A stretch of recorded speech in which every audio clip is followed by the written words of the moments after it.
Young hero Siddhu Jonnalagadda over night star అయిపోలేదు. Step by step కష్టపడి పైకొచ్చాడు.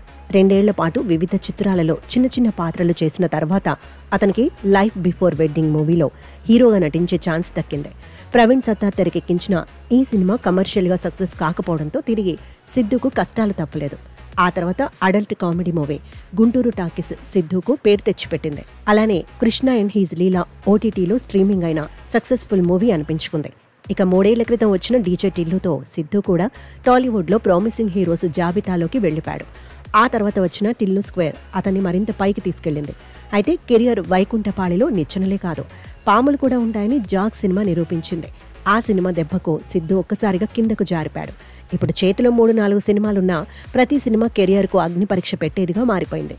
ఆ మధ్య సోషల్ మీడియాకు దూరమైన సిద్ధు ఇప్పుడు మళ్లీ తన తెలుసు కదా మూవీ విడుదల సందర్భంగా ఎక్స్లో యాక్టివ్ అయ్యాడు. తన కొత్త సినిమా ట్రైలర్ను అందులో పోస్ట్ చేశాడు.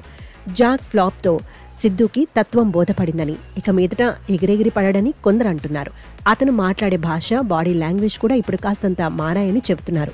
మరికొందరేమో ఇదంతా యాక్టింగేనని, సిద్ధు యాటిట్యూడ్లో ఎలాంటి మార్పు రాలేదని అంటున్నారు. చిత్రం ఏమంటే జాగ్ ఫ్లాప్ తర్వాత సిద్ధు తన రెమ్యునరేషన్లో కొంత మొత్తాన్ని వెనక్కి ఇచ్చాడనే మాటలు వినిపించాయి. నిర్మాత బాగుంటేనే తన లాంటి వారి కెరియర్ ముందుకు సాగుతుందనే విషయం తెలిసిన సిద్ధుకు తన సినిమాను సక్సెస్ ట్రాక్ ఎక్కించడానికి ఎంతో కష్టపడతాడనే పేరుంది.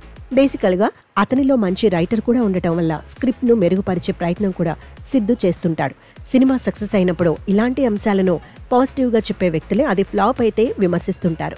ఏదేమైనా జాగ్ నేర్పిన పాఠాలతో సిద్ధు ఇక మీదట ఆచితూచి అడుగులు వేసే ఆస్కారం ఉంది. నిజంగానే అతని బిహేవియర్లో మార్పు వస్తే అది తెలుసు కదా విజయానికి కొంతలో కొంత ఉపయోగపడుతుంది. చూద్దాం ఏం జరుగుతుందో.